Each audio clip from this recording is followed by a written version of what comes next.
என் மீட்பர் உயிரோடிருக்கையிலே எனக்கென்ன குறை உண்டு நீ சொல் மகனே, எனக்கென்ன குறை உண்டு நீ சொல் மகனே. என் மீட்பர் உயிரோடிருக்கையிலே எனக்கென்ன குறை உண்டு நீ சொல் மகனே, எனக்கென்ன குறை உண்டு நீ சொல் மகனே.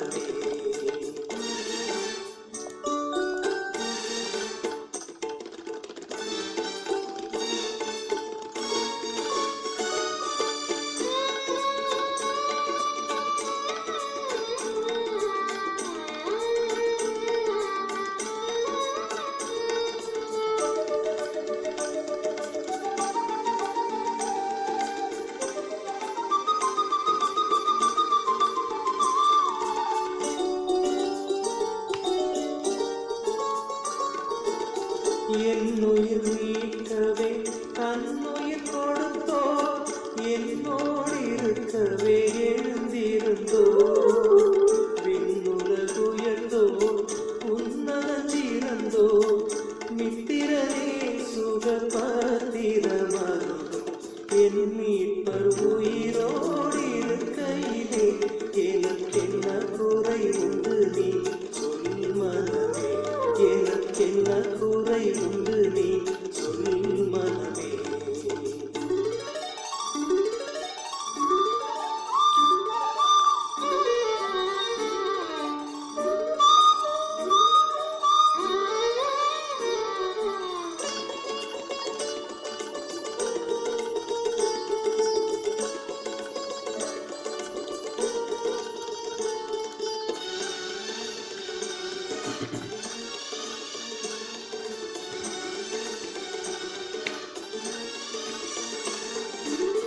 பாபமோ மரணமோ நரகமோ பேயோ பயந்து நடுங்கிட ஜெயிச்சிருந்தோ, சாபமி தீர்த்தோ சத்குருநாதன் சஞ்சலமினியே நெஞ்சமே மகிழா. என் மீட்பர் உயிரோடு இருக்கையிலே எனக்கென்ன குறை உண்டு நீ சொல் மனமே, எனக்கென்ன குறை உண்டு நீ சொல் மனமே.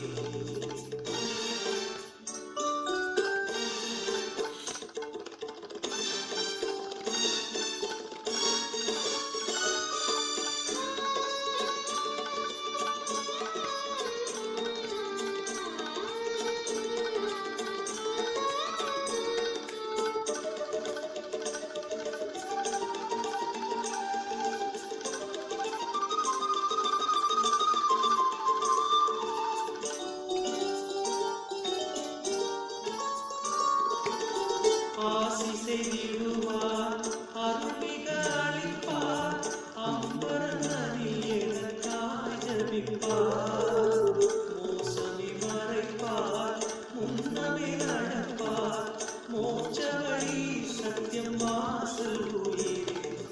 என் மீட்பர் உயிரோடு இருக்கையிலே எனக்கென்ன குறை உண்டு நீ சொல் மனமே, எனக்கென்ன குறை உண்டு நீ சொல் மனமே.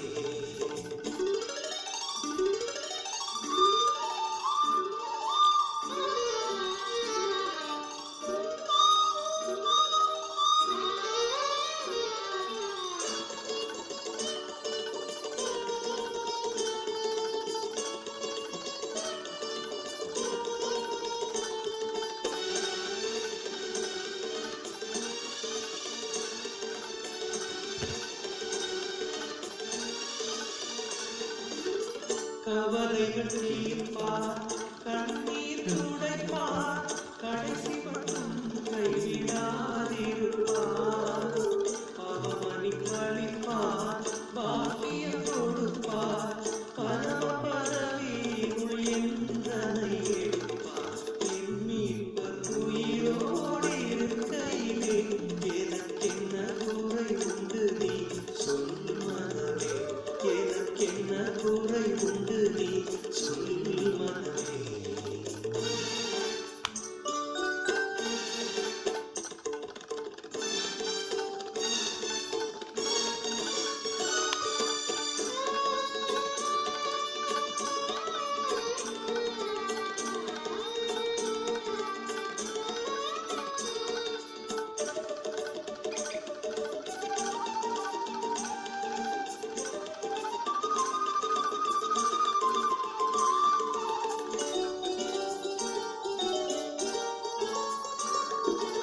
என்ன குறை உண்டு நீ சொல் மனமே.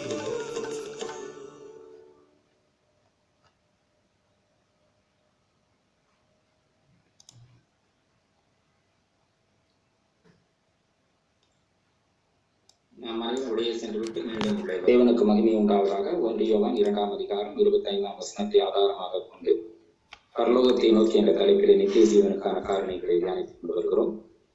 அதிலே ஒரு மனுஷனை தேவன் எப்படி நீதிமானாக மாற்றி அவர் தம்முடைய நீதியின் பாதையிலே தொடர்ந்து நடத்துகிறார் என்பதை குறித்து நாம் பார்த்துக் கொண்டிருக்கிறோம். இந்த நாளில் ஒரு முக்கியமான விஷயத்தை நாம் தியானித்துக் போகிறோம். இந்த நாளின் தியானத்திற்கு ஆதாரமாக ரோமர் 9ஆம் அதிகாரம் 30ஆம் வசனத்தை வாசி.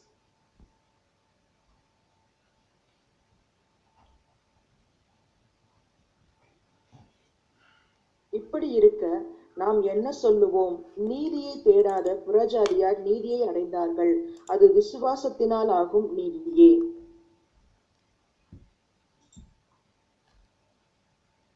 ரொம்ப முக்கியமான விஷயத்தை நாம் பார்த்து கொண்டிருக்கிறோம். அதில் இங்கே பவுல் என்ன சொல்லுகிறார் என்றால், ஒரு ஒப்பீட்டை இங்கே செய்வதாக பார்க்கிறோம். அதை துவக்க வசனமாக அதை பார்க்கிறோம். நீதியை தேடாத புறஜாதியார் நீதியை அடைந்தார்கள். அப்படி என்றால் அதனுடைய காரியம் என்னவென்றால், அது விசுவாசத்தினாலாகும் நீதி என்று சொல்லுகிறார். அப்ப இந்த நீதியில் தான் ஒரு மனுஷனை தேவன் நடத்துகிறார். விசுவாசத்தினால் வருகிற நீதி என்றைக்கும் நிரந்தரமானது. அதைத்தான் இங்கே நீங்கள் பார்க்கிறீர்கள். இப்படி இருக்க நாம் என்ன சொல்லுவோம் என்று சொல்லும் போது, முன்னால் இருக்கிற வசனங்களை எல்லாம் வாசித்தா தெரியும். அதையெல்லாம் சொல்லிவிட்டு தான் இப்படி இருக்க நாம் என்ன சொல்லுவோம் என்று பவுல் ஒரு கேள்வி கேட்கிறார். உங்களுக்கு நன்றாக தெரியும், ஏற்கனவே அதை நாம் பார்த்திருக்கிறோம் நம்முடைய வேதாகம கல்லூரியிலே. ரோமர் நிருபம் அதிகமாக கேள்விகளை கேட்கிற ஒரு நிருபமாய் நிறைய கேள்விகள் வந்து கொண்டே இருக்கும். அதிலே ஒரு கேள்விதான் இது: நீதியை தேடாத புறஜாதியார் நீதியை அடைந்தார்கள், அது விசுவாசத்தினாலாகும் நீதியை என்று சொல்கிறார். முதலாவதாக நாம் என்ன செய்ய வேண்டும் என்றால், தேவன் நம்முடைய வாழ்க்கையில் செய்த நீதிகளை நினைவு கூற வேண்டும். அது நமக்காக நீதியை சரிக்கட்டி புறமாக்கத்திலிருந்து அழைத்து வந்தாலும் சரி, அல்லது கிறிஸ்துவ குடும்பத்திலே பிறந்து ரட்சிக்கப்பட்டாலும் சரி, அல்லது ஒரு தேவ நம்பிக்கை இல்லாமல் வாழ்க்கையிலே ஏதாவது பிரச்சனையில் அகப்படும் பொழுது தேவனாக நம்மை தேடி வந்து நம்மை விடுவித்த போதும் சரி, எதை தேவன் நம்முடைய வாழ்க்கையில் செய்தாரோ அது எல்லாவற்றையும் நினைவு கூற வேண்டும் என்பதை தேவனுடைய வசனம் நமக்கு சுட்டி காட்டுகிறது. மீகா தீர்க்கதரிசியின் புஸ்தகம் 6ஆம் அதிகாரம் 5ஆம் வசனத்தில், என் ஜனமே, மோவாபின் ராஜாவாகிய பாலாக் பண்ணின யோசனை இன்னதென்றும், பேயோரின் குமாரனான பேலையாம் அவனுக்கு பிரதியுத்தரமாக சொன்னது இன்னதென்றும், சித்தீம் தொடங்கி கில்கால் மட்டும் நடந்தது என்னதென்றும் நீ கர்த்தருடைய நீதிகளை அறிந்து கொள்ளும்படி நினைத்துக் கொள்ள. நீதிகளை நினைப்பதற்கு ஒரு முகாந்திரம் இங்கே சொல்லப்படுகிறது. என்னவென்றால், தேவன் செய்த காரியங்கள் அல்லது தேவன் நீதியாய் செய்த கிரியைகளை நினைக்கும் போது அந்த நீதிகளை அறிந்து கொள்வோம் என்பதை இங்கே மீகா மூலமாக தேவன் கூறுகிறார். அப்போ இஸ்ரவேல் ஜனங்களை எகிப்திலிருந்து தேவன் நடத்தி கொண்டு வரும்போது என்னவெல்லாம் தேவன் செய்தார், அதில் ஒரு சில காரியங்களை இங்கே சொல்லுகிறார். அப்ப அதுல ஒரே தொகுப்பாக சொல்லுகிறார், சித்தியும் தொடங்கி கில்கால் மட்டும் என்று சொல்லும் போது நீங்கள் அந்த பயணத்தில் பார்க்கும்போது அது வரைக்கும் நடந்ததை பற்றி அங்கே மேற்கோள் காட்டி தேவன் என்ன சொல்லுகிறார், கர்த்தருடைய நீதிகளை நீ அறிந்து கொள்ளும்படி அதை நினைத்துக் கொள்ள வேண்டும். சாமுவேல் தீர்க்கதரிசி கூட ஜனங்களிடத்தில் இப்படி ஒரு முறை சொன்னார். 1 சாமுவேல் 12ஆம் அதிகாரம் 7ஆம் வசனத்தில், இப்பொழுதும் கர்த்தர் உங்களுக்கும் உங்கள் பிதாக்களுக்கும் செய்து வந்த எல்லா நீதியான கிரியைகளை குறித்தும் நான் கர்த்தருடைய சந்நிதியில் உங்களோட நியாயம் பேசும்படிக்கு நீங்கள் நில்லுங்கள். தேவன் செய்த நீதியான கிரியைகளை குறித்து நான் கர்த்தருடைய சந்நிதியில் நியாயம் பேச வேண்டும். அப்ப நில்லுங்கள் என்று சொன்னால், இந்த இடத்தில் தீர்க்கதரிசி அல்லது கர்த்தருடைய ஊழியக்காரன் தேவனுக்கும் மனுஷருக்கும் இடையிலே ஒரு மத்தியஸ்தராக நிற்க வேண்டும். மோசே அப்படி நின்றது நமக்கு நன்றாக தெரியும். அதாவது தேவனுடைய விஷயமெல்லாம் சொல்லி ஜனங்களிடத்தில் சொல்வது, இப்படி நீங்கள் நடக்க வேண்டும். நடக்காவிட்டால் நிச்சயமாக தேவன் அதை சொல்லி அனுப்புவார், இப்படி செய்ய வேண்டும். நடக்காவிட்டால் தேவன் கோபப்படுவார். ஜனங்களுக்காக உடனே தேவனிடத்தில் போய் பரிந்து பேசி, அதுவும் நீதியாக இருக்க வேண்டும். பரிந்து பேசுகிறது எல்லா சமயத்திலும் தேவன் கேட்பார் என்று சொல்ல முடியாது. அதிலே நீதி நியாயம் இருந்தால்தான் தேவன் கேட்பார். மோசே அப்படி பேசும்போது கூட தேவன் மன்னித்தேன், ஆனாலும் கூட நான் விசாரிக்கும் போது அதை விசாரிப்பேன் என்று சொன்னார். ஆகவே சில விஷயங்களை தேவன் தள்ளிதான் போடுகிறாரே ஒழிய, நாம் செய்த எல்லா ஜபத்தையும் கேட்டு உடனடியாக நாம் விரும்புகிற பதில் தருகிறார் என்று நினைக்கக்கூடாது. அவ்வளவு பெரிய மனுஷனாகி மோசேக்கே தேவன் வந்து அப்படித்தான் பதில் சொன்னார். சாம்பேல் என்ன சொல்கிறார், எல்லா நீதியான கிரியைகளை குறித்து நான் கர்த்தருடைய சமூகத்தில் போய் உங்களோட நியாயம் பேசும்படிக்கு நீங்கள் இல்லை, உங்களோட நியாயம். அப்ப கர்த்தருடைய சமூகத்தில் வைத்து கொண்டு அவன் என்ன சொல்லுகிறான், நான் உங்களோட பேசுவதை நீங்கள் கேட்க வேண்டும். சாம்பேல் தீர்க்கதரிசி பற்றி நாம் வேறொரு நாட்களில் கர்த்தருக்கு சித்தமானால் நாம் தியானிக்க போகிறோம். ஏனென்றால் சாம்பேல் கொஞ்சம் வித்தியாசமாக சில காரியங்களை செய்வதாக பார்க்கிறோம். அதெல்லாம் தேவன் எப்படி அவரை நடத்தினார் என்பது அந்த வேத வசனங்களிலிருந்து நாம் அறிவிப்போம். சொல்லுகிறார், அப்போ தேவன் வந்து உங்களை இவ்வாறு புறப்பட பண்ணி எகிப்திலிருந்து புறப்பட பண்ணி கொண்டு வந்தார். நீங்கள் என்ன செய்யுங்கள், நான் சொல்லுகிற நியாயத்தை கேளுங்கள், இது கர்த்தருடைய சந்நிதியில நின்று கேளுங்கள் என்று சொல்லி எப்படியெல்லாம் தேவன் நடத்தினார் என்று தேவன் என்ன மன்னிக்கும் சாம்பேல் தீர்க்கதரிசி அவர்களுக்கு விவரித்து காண்பிப்பதாக பார்க்கிறோம். அப்போ தேவன் என்ன செய்கிறாரோ, நீதியான கிரியைகள் சொல்லும் போது நீதியான வார்த்தைகளின் நிமித்தமாகத்தான் நீதியான கிரியைகளை செய்தார். இதை நெகேமியாவின் புஸ்தகத்தில் நாம் வாசிக்கும் போது தேவன் என்ன செய்தார் என்பதை இவ்வாறு வாசிக்கிறோம். நெகேமியா 9ஆம் அதிகாரம் 13ஆம் வசனத்தில், நீ சீனாய் மலையில் இறங்கி வானத்திலிருந்து அவர்களோட பேசி அவர்களுக்கு செம்மையான நீதி நியாயங்களையும் நல்ல கட்டளைகளும் கற்பனைகளுமாகிய உண்மையான பிரமாணங்களையும் கொடுத்தீர் என்று சொல்லுகிறார். அப்போ சீனாய் மலையில் இறங்கி தேவன் அவர்களுக்கு கொடுத்த அந்த விஷயத்தை மறுபடியும் அவர்கள் இங்கே நினைவு கூறுகிறதை பார்க்கிறோம். அப்படி நினைவு கூறும்போது என்ன சொல்லுகிறார், செம்மையான நீதி நியாயங்கள். ஏனென்றால் நமக்கு தெரியும் நியாயப்பிரமாண காலத்தில் அதுதான். ஆனால் கிருபையின் காலம் வரும்போது அதை விட பூரணரான குமாரன் வந்து விட்டார். ஆகவே அந்த நாட்களில் செம்மையான நீதி நியாயங்களையும் கட்டளைகளையும் கற்பனைகளையும் நீர் கொடுத்தீர் என்பதை அங்கே அவர்கள் நினைவு கூறுகிறார் என்று பார்ப்போம். உண்மையான பிரமாணங்கள் தேவன் வந்து இதயத்தில் என்ன இருக்கிறதோ அதை அப்படியே நமக்கு கொடுத்தார். அதாவது இன்னும் சொல்லப்போனா உள்ளே ஒண்ணு வைத்து வெளியே ஒண்ணு செய்யவில்லை. மறைக்கிற ரகசியங்களை மறைப்பார், அது வேறு, அது அவருக்கு சொந்தமா. ஆனால் எதை வெளிப்படுத்த வேண்டுமோ எப்படி இருக்கிறதோ அப்படி வெளிப்படுத்துவார், மாற்றி வெளிப்படுத்த மாட்டார். 2 தீமோத்தேயு 2:13 அவர் எப்பொழுதும் முன்னுள்ளவராக இருக்கிறார் என்று தேவனுடைய வசனம் கூறுகிறார். அப்ப நம்ம என்ன செய்யணும்னா, நம்ம தான் புதிய ஏற்பாட்டு காலத்துல ஜீவிக்கிறோம். இனி போய் நியாயப்பிரமாணத்தை போய் நம்ம வந்து பின்பற்ற முடியாது, பின்பற்ற வேண்டிய அவசியம் இல்லை, பின்பற்றவும் கூடாது. ஏனென்றால் அப்படி என்றால் நாம் இயேசு கிறிஸ்துவுக்கு விரோதமாக போகிறோம் என்ற. அதற்கு பதிலாக தேவன் இந்த பிரமாணங்களை எல்லாம் நம்முடைய கையில் எழுதி கொடுத்திருக்கிறபடியால் அந்த புதிய ஏற்பாட்டுக்குள்ளாக எப்படி அந்த பழைய ஏற்பாட்டு பிரமாணத்தை கொண்டு நிறைவேற்றி புதிய சட்ட உபதேசத்தை எப்படி நிலைநிறுத்தினார் என்பதை வேத வாசிப்புகள் மூலமாக தெரிந்து கொள்ள வேண்டும். நீங்கள் அது நியாயப்பிரமாணத்தையும் படிக்கணும், என்ன இருக்குதுன்னு படிக்கணும். அப்பதான் வந்து புதிய ஏற்பாட்டுல அந்த வித்தியாசம் புரியும். நீங்க வெறும் புதிய ஏற்பாடு படிச்சா அந்த நியாயப்பிரமாணத்தை பத்தி பவுல் எழுதும் போதெல்லாம் எதுவுமே புரியாது. அதே மாதிரி வெறும் பழைய ஏற்பாடு படிச்சா நிறைய விஷயங்கள் புரியாது. புதிய ஏற்பாட்டுல அதுக்கான விளக்கங்கள் கொடுக்கப்பட்டிருக்கு. அப்ப தேவனுடைய வசனங்களை வாசிக்கும் போது இவைகளால் ஞானத்தையும் போதகத்தையும் அறிந்து புத்திமதிகளை உணர்ந்து விவேகம், நீதி, நியாயம், நிதானம் இவையெல்லாம் அடையலாம், இவைகளை பற்றிய உபதேசத்தை அடையலாம் என்று சாலமோன் சொல்கிறார். அவர் நீதிமொழிகளை ஆரம்பிக்கும் போது அப்படி நீதிமொழிகளுக்கு சொல்வதாக பார்த்தோம். ஆனால் தேவன் எழுதினது. அப்படியானால் தேவனுடைய வசனங்கள் வேதம் முழுவதும் வாசிக்கும் போது நமக்கு இது கிடைக்கும். எது கிடைக்கும்? விவேகம், நீதி, நியாயம், நிதானம் இவைகளை பற்றிய உபதேசம் கிடைக்கும். அந்த உபதேசத்தில் நிலைத்திருந்தால் அவருடைய சீஷராய் நாம் இருப்போம், தேவனுடைய சீஷர்களாய்.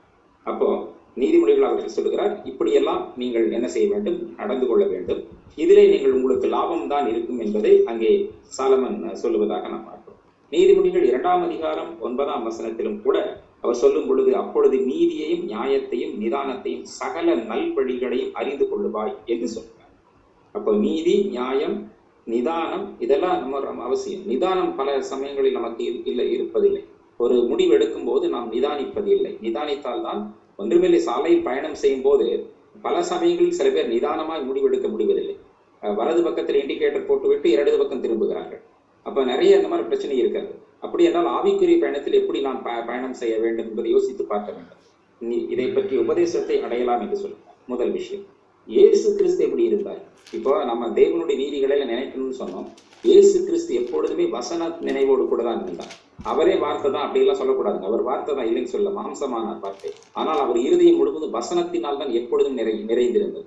இருதயத்தின் நிறைவினால் வாய் பேசும் வசனங்கள். அப்ப பாருங்க, அவர் வந்து சாத்தானிடத்தில் பேசும்போதும் வசனத்தை பேசினார். பரிசேயர் சதுசேயர் வந்து பேசும்போது அவங்க ஏதாவது கேள்வி கேட்கும் போது வசனத்தை அவர் மேற்கோள் காட்டி, தாவீது இப்படி சொல்லி இருக்கிறான். அப்புறம் உலகத்தின் முடிவை பற்றி சொல்லும் போது தானியேலை பற்றி பேசுகிறார். வசனமே தான் பேசுகிறார். அப்படி என்றால் என்ன, எந்த சமயத்தில் எந்த வசனத்தை பயன்படுத்த வேண்டும் என்று அவர் தெளிவாக நமக்கு அறிவுறுத்துகிறார். இருதயத்தில் வசனம் இருந்தால் தான் அப்படி பயன்படுத்த முடியும் என்பதை சொல்லுகிறார். அவரே வசனம் தான், ஆனால் அவரே வசனத்தினால் நிறைந்திருந்தார். நான் என் பிதாவின் வார்த்தைகளை கை கொண்டு அவருடைய அன்பில் நிலைத்திருக்கிறேன் அவர் சொன்னது சாதாரணமானது அல்ல. நீங்களும் அப்படி என்னுடைய அன்பிலே நிலைத்திருக்க வேண்டும் என்பதையும் நமக்கு அவர் அறிவுறுத்தி இருக்கிறார். அப்ப இரண்டாவதாக என்ன வேண்டும் என்றால், இப்படி இயேசு கிறிஸ்து நமக்கு முன்மாதிரியாக நடக்கும் இரண்டாவதாக சில விஷயத்தை நாம் ஒத்துக்கொள்ள வேண்டும். பாருங்க, தேவன் கூட நம்முடைய வாழ்க்கையில் நடக்கிற சில காரியங்களை ஒத்துக்கொண்டுதான் அவர் என்ன செய்கிறார், கிருபையாக நடத்துகிறார்.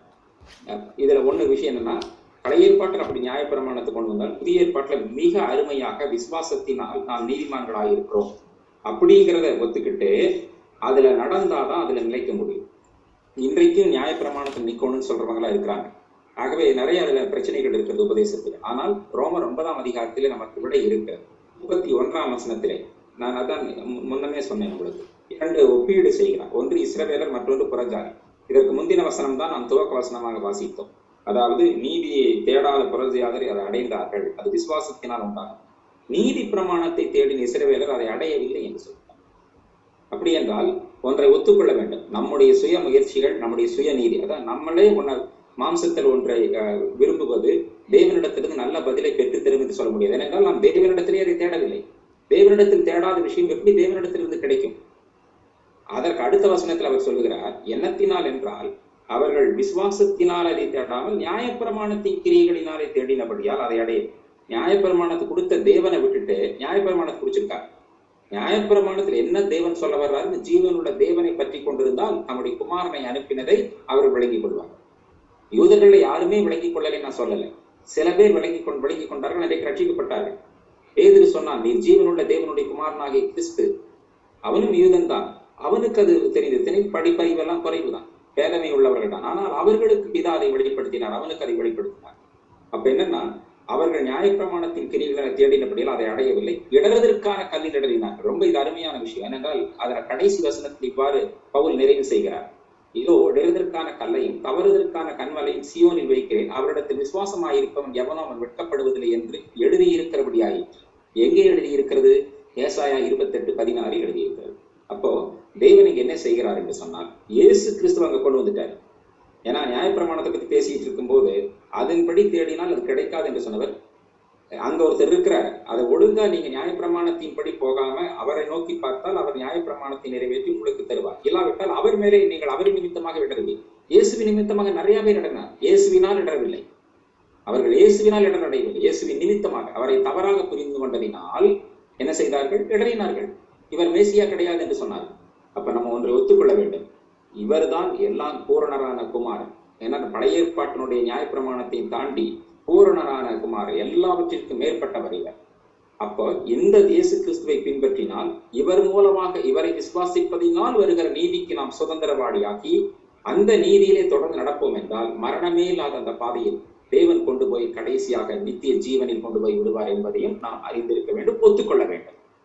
மூன்றாவதாக இதை ஒத்துக்கொண்டால் எந்த விஷயத்திலெல்லாம் நாம் இந்த விஷயங்களுக்கு இப்பொழுது நாம் பார்த்தோமே, இரண்டாவது விஷயம், இந்த விஷயத்தில் விரோதமாக இருக்கிறோமோ அதையெல்லாம் விட்டு தேவனை நோக்கி திரும்ப வேண்டும். அச்சா, இதை பத்தி பார்க்கும்போது அதுக்கு முன்னால் ஒரு வசனத்தை உங்களுக்கு மேற்கோள் காட்ட விரும்புகிறேன். எபிரேயர் 5ஆம் அதிகாரம் 13ஆம் வசனத்துல அதுதான் இப்ப பார்த்தோமே. வசனத்தை நல்லா படிச்சாதான், வசனத்துல வளர்ந்தாதான் நாம் என்ன செய்ய வேண்டும் என்றால் தேவன் என்ன நீதியை கொண்டு வருகிறார் என்பதை விளங்கிக் கொள்ள முடியும். ஆச்சுங்களா? இதற்கு ஆதாரமாக எபிரேயர் 5:13 பவுல் சொல்லும் போது, பாலுங்கிறவன் குழந்தையாகவே இருக்கிறபடியினால் நீதியின் வசனத்தில் பழக்கம் இல்லாதவனாக இருக்கிறார். அடிக்கடி கர்த்தருடைய பிள்ளைகள் என்னிடத்திலே ஒருவர் சொன்னார், அவர் அடிக்கடி படிப்பது என்ன? சங்கீதம் 23, சங்கீதம் 91, சங்கீதம் 118, 119க்கு போக மாட்டாங்க. ஏன்னா 119 படிக்குள்ள வருகையே வந்து நினைச்சிருவாங்க. அந்த மாதிரி அவங்களுக்கு பொறுமை கிடையாது. அப்போ இல்லைன்னா 120 இதெல்லாம் சின்ன சின்ன சங்கீதம், அதை படிக்க வேண்டிய. அப்புறம் அந்த நாளாகம ராஜாக்களுக்குள்ள போகவே மாட்டாங்க. நியாயப்பிரமாணத்துக்குள்ள போகிறதுக்கே அவங்களுக்கு பயங்கர பயம். அப்புறம் சிலதெல்லாம் அவங்களுக்கு போர் அடிக்கும். இப்படி என்கிட்ட சொன்னாங்க. அப்படின்னா பாருங்க, குழந்தையாவே இருக்க எப்படி அப்புறம் வளர்றது? பால் அல்லது பருப்பு உணவு, சின்ன சின்ன மென்மையான உணவு நல்லா தான் இருக்கும். அதையவே குழந்தை சாப்பிட்டு இருந்தா எப்படி வளரும்? அதே போல ஆவியில் நீதியின் வசனத்தில் எப்படி பழக்கப்பட வேண்டும்? இன்னொரு விஷயத்தை யோபுவின் புஸ்தகத்தில் வாசிக்கிறோம். 36ஆம் அதிகாரம் 17ஆம் வசனத்தில், நியாயமும் நீதியும் உண்மை ஆதரிக்கும். நீதியின் வசனத்துல பழக்கம் இருந்தா, அதுல வளர்ந்தோம்னா, ஆவியில் வளர்ந்தோம்னா நமக்கு தெரியும் எது ஜஸ்டிஸ், எது ரைட்டியஸ்னஸ், எது. இந்த ரெண்டுமே நம்முடைய வாழ்க்கையில் நம்மை என்ன செய்யும்? ஆதரிக்கும் என்று பார்க்கிறோம். எனக்கு அருமையானவர்கள், இரண்டாவதாக பார்க்கிறோம் நாம் அங்கீகரித்துக் கொள்ள ஒன்றை ஒத்துக்கொள்ளணும். ஆமா ஆண்டவரே, இது கரெக்ட் ஆண்டவர், நீ எழுதின அந்த வசனங்களை நான் நினைப்பேன். ஏனென்றால் இதை இதுல முக்கியமா ஒரு விஷயம், அடிக்கடி யூதர்களை நினைச்சா நம்ம தேவனுக்கு கோடி நன்றி செலுத்த வேண்டும். ஏனென்றால் அவர்களுடைய இருதயத்தை மந்தமாக்கி போட்டார், அவர்களுடைய கண்களை குருடாக்கி போட்டார். ஏசாயா 6ஆம் அதிகாரத்துல பத்தி நீங்க பாப்பீங்க. அப்போ அவருடைய செவியை மந்தமாக்கி போட்டார். நமது மேல் தேவன் வைத்த கிருபை அல்லது அன்பு மிக அளப்பற்கரியது. அந்த அன்பின் நிமித்தமாக இன்றைக்கு என்ன செய்கிறார், நாம் அவரை தேடாத போது ஆச்சரியம். நீங்க அதை தான் பார்த்தீங்க, நீதியை தேடாத புறஜாதியார் அடைந்தார்கள். ஏன்னா ஆக்சுவலா அவங்க நீதியை தேடல, எப்படியாவது நமக்கு வாழ்க்கைக்கு ஒரு தீர்வு கிடைக்குமான்னு தேடினாங்க. தேவனை தேடினாங்க கூட சொல்ல மாட்டேன். சில பேர் ரட்சிக்கப்படுறதுனால இதுக்கு ஏதாவது வழி இருக்குமான்னு பார்க்கும்போது தேவனா யாராவது ஒருத்தர் மூலமா சுவிசேஷத்தை சொன்னார். ஆக்சுவலா அவங்க தேவன் தேட நிறைய பேர் நான் என்னிடத்திலேயே சொல்லி இருக்கிறார்கள், எனக்கு இதுல இருந்து விடிவு கிடைக்குமா, இதுல இருந்து விமோசனம் கிடைக்குமான்னு பார்த்தங்க. அப்பதான் ஒருத்தர் சுவிசேஷம் சொன்னாரு. அப்போ தேவன் தான் அவங்கள தேடி வந்தார். பட் அவங்க தேடுனது நீதியை அல்ல, அவங்க ஏதோ ஒரு தீர்வை தேடி என்ன செய்தார்கள், யாரை நம்பலாம், அதை நான் இந்த வார்த்தையை சொல்லலாமா, விசுவாசம். யாரை விசுவாசிக்கலாம், அவங்களுக்கு அப்ப விசுவாசங்கிற வார்த்தை தெரியாது. யாரை நம்புனா, யாரை நம்பி போனா இதுல எனக்கு விடுதலை கிடைக்கும், அங்கதான் தேவன் வந்தார், அங்கதான் கிரியை செய்ய ஆரம்பிச்சிட்டார். எப்போ ஒரு மனுஷன் அப்படி நினைக்கிறானோ அங்கே பரிசுத்தாவியானவர் கிரியை தொடங்குகிறார். ஏன்னா இது அவரோட காலம். எப்படிங்க யாரைங்க நம்புறது, என்னை நம்பு என்று தேவன் சொல்லுகிறார். யாரோ ஒரு மனுஷன் மூலம், அல்லது ஒரு பாடல் மூலமாக, அல்லது சாலையில் போகும்போது வசனத்தின் மூலமாக, அல்லது ஒரு கன்வென்ஷன் கூட்டத்தின் மூலமாக, ஏதோ ஒரு வழியிலே தேவன் சந்திக்கிறார். யாரைங்க விசுவாசிக்கலாம், அதைத்தான் நீங்க முதல் துவக்க வசனம் வாசிச்சோம். நீதி அவங்க தேடல, அவங்க எப்படியாவது வாழ்க்கையில இந்த விஷயத்திலிருந்து விடுதலையாகும் விரும்பும் போது இயேசுவை விசுவாசிக்கத்தக்கதாக தேவன் ஒரு கிரியை செய்கிறார். அது விசுவாசத்தினாலாக நீதியே என்று சொல்கிறார். நல்லா நீங்க தேடுனது ஒண்ணு, கிடைச்சது வேற அப்படின்னு அர்த்தம். இதுதான் தேவன் நினைக்கிறதற்கும் வேண்டிக் கொள்வதற்கு அதிகமா கிரியை செய்யும். அவங்க நல்லா இருந்தா போதுங்க வாழ்க்கையில, இல்ல நல்லா இருக்கிறது இல்ல, மறுமையில நல்லா இருக்கணும் அப்படின்னு தேவன் தம்மை வெளிப்படுத்தினார் நம்முடைய குமாரன். அவரை விசுவாசித்து யோவான் 1:12 படி தேவனுடைய பிள்ளைகளாகும்படி உரிமையை அவர்கள் பெற்றுக்கொண்டார்கள். அப்புறம் அதுக்குள்ள வளரும் போதுதான் பரிசுத்தாவியானவருடைய ரோல் ஆரம்பிக்கும். அதாவது அவர் ரட்சிக்கப்பட்டு ஞானஸ்நானம் எடுத்த பிறகு ஆவியானவர் அவர் எப்பொழுதுமே கிரியை செய்கிறார். ஆனால் அவர் வலிமையாக கிரியை செய்கிற ஒரு கட்டம் என்னவென்றால் ஞானஸ்நானம் பெற்ற பிறகு அபிஷேகத்தை கொடுப்பது, அதிலே தேவனை அறிகிற அறிவிலை நடத்துவது, அவனை கொஞ்சம் கொஞ்சமாக மறுரூபப்படுத்துவது, கிறிஸ்துவுக்குள் புதிய சிருஷ்டியாக படைவைகளை எல்லாம் ஒவ்வொன்றாக விட சொல்லி தேவன் பக்குவமாக நடத்துவது. 2 கொரிந்தியர் 3:17-18 படி அவனை விடுதலை கொடுத்து கொடுத்து கொடுத்து கொடுத்து மகிமையின் மேல் மகிமை அடையத்தக்கதான கிருபையை தேவன் தொடர்ந்து நடத்துவது என்றெல்லாம் பார்க்கிறோம். இப்படி நடத்திதான் அதுதான் விசுவாசத்தினாலாக நீதி. இதை ஒத்துக்கொண்டு நாம் என்ன செய்ய வேண்டும், தேவனை நோக்கி திரும்பி வர வேண்டும். நான் எது இந்த விஷயத்துக்கு ரட்சிக்கப்பட்ட எல்லாம் நீதியெல்லாம் ஃபுல்லா அடைஞ்சிட்டேன்னு யாருமே சொல்ல முடியும். இன்னும் எந்த விஷயத்துல நான் தேவனை நோக்கி வர வேண்டும், அதுக்குதான் நம்ம ஏற்கனவே பார்த்த எரேமியா 2 என் ஜனங்கள் 2 தீமைகளை செய்தார். ஜீவ தண்ணீர் ஊற்றாக என்னை விட்டு விட்டார்கள், தண்ணீர் நிற்காத தொட்டிகளாக வெடிக்குள்ள தொட்டிகள். இங்கே இயேசு கிறிஸ்து பத்தி ஒரு விஷயம் சொல்லணும். 2வது பிரிப்பில் அங்கீகரிக்கும். இயேசு கிறிஸ்து தேவன் சொன்ன எல்லாத்தையும் அங்கீகரிச்சார். இப்படித்தான் இந்த நியாயப்பிரமாணத்தை சிலுவையில் முழுவதுமாக அந்த நீதியை நிறைவேற்ற வேண்டும். கலாத்தியர் 3:13 படி அந்த நியாயப்பிரமாணத்தின் சாபத்திற்கு ஜனங்களை விடுதலையாக்க வேண்டும். இப்படித்தான் அந்த பலி செலுத்த வேண்டும். எபிரேயர் 9:14 படி பழுதற்ற பலியாக அவர் ஆவியானவர் மூலமாக தேவனுக்கு தம்மை ஒப்புக் கொடுக்க வேண்டும். என்னவெல்லாம் அசைன்மெண்ட் கொடுத்து தேவன் கர்த்தராகிய இயேசு கிறிஸ்துவை பூமிக்கு அனுப்பினாரோ அதில் கொஞ்சமும் பிசகாதபடிக்கு அவர் நிறைவேற்றினார் என்பதை சிலுவைக்கு போவதற்கு முன்பாகவே யோவான் 17:4 அவர் பிதாவை பார்த்து சொன்னார். 3வது பார்க்கும்போது தேவனை நோக்கி திரும்பணும். 2 தீமைகளை செய்தார்கள். அதாவது ஜீவ தண்ணீர் ஊற்றாக விட்டு விட்டார்கள், அது பெரிய தப்பு. சும்மா இருந்தாலும் பரவாயில்ல. தண்ணீர் நிற்காத தொட்டிகள் வேற காரியங்கள். கர்த்தரை விட்டு இன்னைக்கும் பல பேர் பின்வாங்கும் போது உலக தத்துவங்கள், உலக ஞானங்கள் இதுக்குள்ள போறாங்க. ரட்சிக்கப்பட்டவங்களே பின்வாங்கும் போது, அப்ப ரட்சிக்கப்படாத கிறிஸ்தவங்க உலக ஞானத்தை பற்றி அதிகமாகவே மேன்மைப்படுத்தி பேசுகிறாங்க. அப்போ இயேசு கிறிஸ்து அப்படி இல்லை. எப்பவுமே தேவனை யோவான் 8:29 உங்களுக்கு தெரியும், பிதாவை எப்பவுமே பிடிச்சுக்கிட்டார். அவருக்கு என்னவெல்லாம் பிரியுமோ அதை செய்ய ஆரம்பிச்சார். ஜீவ தண்ணீர் ஊற்றாக என்னை விட்டு விட்டார்கள். ஏனென்றால் அவரே ஜீவ தண்ணீர் ஊற்றாக நமக்கு எல்லா ஊற்றுக்கு ஆசீர்வாதம். அவருக்கு பிதா எல்லா விஷயத்திலும் அவர் நன்மையான ஊற்றுக்கு எல்லாவற்றுக்கும் அவர் ஆதாரம். அதனால் அந்த பிதாவை அவர் என்ன செய்தார், பற்றி கொண்டார். இயேசு பிதாவை பற்றி கொண்டபடியினால் நம்மை ஆவியானவர் மூலமாக இயேசு கிறிஸ்து அருமையாக நடத்துகிறார். அதைத்தான் அவர் யோவான்ல சொன்னார். நான் எப்படி பிதா அன்பில் நிலைச்சிருக்கணும் அப்படி நீங்களும் நிலைச்சிருக்கணும். நீங்க யூதர்களை தம்மை விசுவாசித்த யூதர்களை பார்த்து சொன்னார் யோவான் 8:31 என்னுடைய உபதேசத்தை நிலைத்திருந்தால் நீங்கள் என்னுடைய சீஷராக இருப்பீர்கள். எனக்கு அருமையானவர்களே, அப்போ தேவனை நோக்கி என்ன செய்யணும், நம்ம திருமணம் ஜீவ தண்ணீர் ஊற்றாகிய தேவனை நாம் பற்றி கொள்ள வேண்டும். அங்க 27ஆம் வசனத்தில் தேவன் இவ்வாறு வருத்தப்படுகிறார். அவர்கள் தங்கள் முகத்தை எல்லாம் முதுகை எனக்கு காட்டினார். அதனால்தான் நான் சொன்ன மூன்றாவதாக திரும்புங்கள், அவரை நோக்கி திரும்பணும். ஆபத்து காலத்துல மட்டும் திரும்புறாங்க அப்படி தேவன் இங்க வருத்தப்படுகிறார். தேவன் ஆபத்து காலத்தில் வர வேண்டாம் என்று சொல்லவில்லை. இந்த வசனத்தை தவறாக புரிந்து கொள்ளக்கூடாது. ஆபத்து காலத்தில் எழுந்து ரட்சியும் சொல்ல வேண்டாம் சொல்லல. எல்லா சமயத்துல என்னை நோக்கி பார்க்கணும். அப்பதான் நீங்க முகங்கள் பிரகாசம் அடைந்து நீங்கள் வெட்கமடைய மாட்டீர்கள். ஆபத்து வரும்போது நீங்க கேட்கவே வேண்டாம். நீங்க நீதிமானா நடக்கும்போது கூப்பிட்டாலும் நான் கேட்பேன். கூப்பிடுறதுக்கு முன்னாலே ஏசாயா 65:24 படி நான் கேட்டு உனக்கு பதில் கொடுப்பேன் தேவன் ஏற்கனவே சொல்லி வைத்திருக்கிறார். அப்ப நம்ம என்ன செய்யணும்னா, இல்ல ஜீவ தண்ணீர் ஊற்றாக்கி அவரை தான் பிடித்துக் கொள்ள வேண்டும்.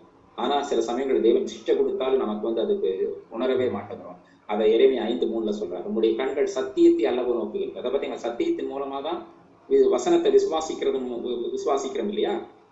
ஏனென்றால் தேவனுடைய வசனத்தின் மூலமாக தான் நமக்கு என்ன செய்கிறது, விசுவாசம் வருகிறது. அப்ப அந்த வசனத்தை கேட்பது, அப்ப வசனத்தை விசுவாசம் கேள்வியினால் வரும், கேள்வி தேவனுடைய வசனத்தினால் வருது. வசனத்தை கேட்கும், சத்தியத்தை கேட்கும் போது நம்ம என்ன செய்யறோம், அதை விசுவாசிக்க நீதியில் என்று வளருகிறோம். ஆனால் தேவன் அதைத்தான் நோக்கி கொண்டிருக்கிறார், வளருவதை. ஆனால் அவர்கள் வளராத போது அல்லது தேவனுக்கு விரோதமாக போகும்போது அவர்களை அடிக்கிறீர். ஆனாலும் கூட பல பேருக்கு நோக்காது.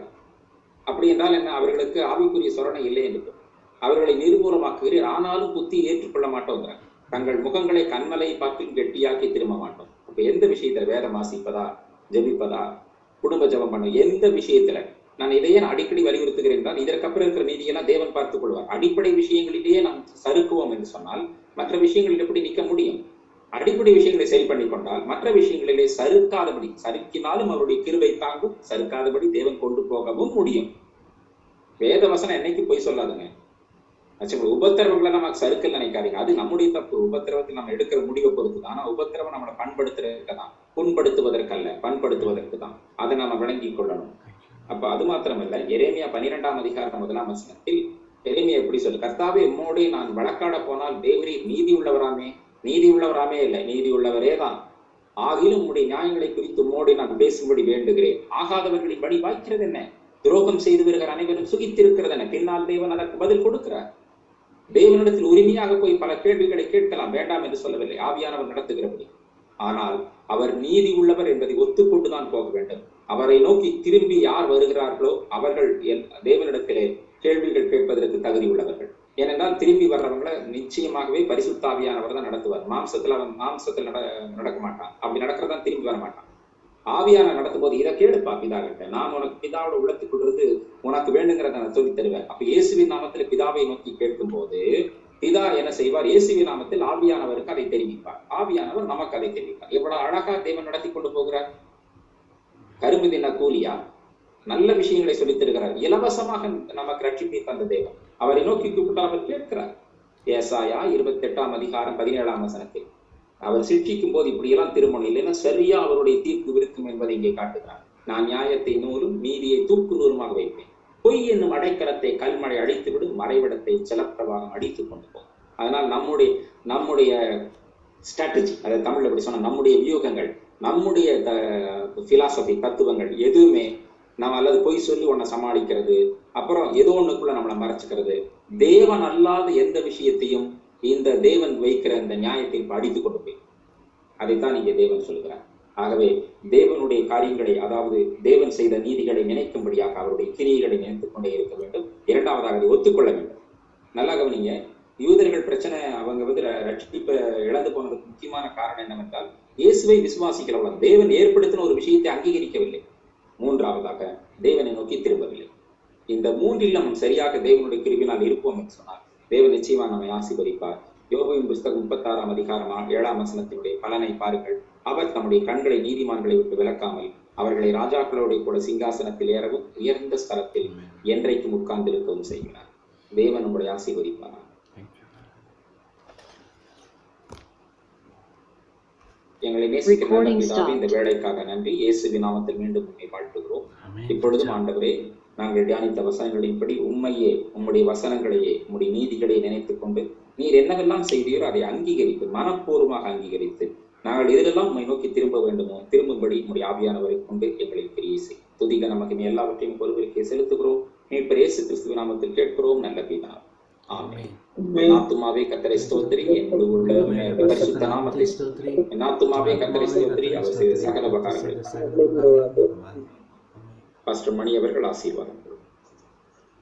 இப்பொழுதும் நம்முடைய கர்த்தராய் இருக்கிற இயேசு கிறிஸ்துவுடைய கிருபையும் பிதாவாகிய தேவனுடைய அன்பும் பரிசுத்த ஆவியானவருடைய அந்யோன்ய ஐக்கியமும் சமாதானம் பாதுகாப்பும் வழிநடத்தலும் நம் அனைவரோடும் இயேசு கிறிஸ்து வருகை மட்டும் என்றென்றைக்கும் நிலைத்திருப்பதாக. ஆமென். ஆமென். தேவன் உங்களை ஆசீர்வதிப்பாராக. மீண்டும் சனிக்கிழமை காலையில் சந்திப்போம். கர்த்தருக்கு ஸ்தோத்திரம் உண்டாவதாக.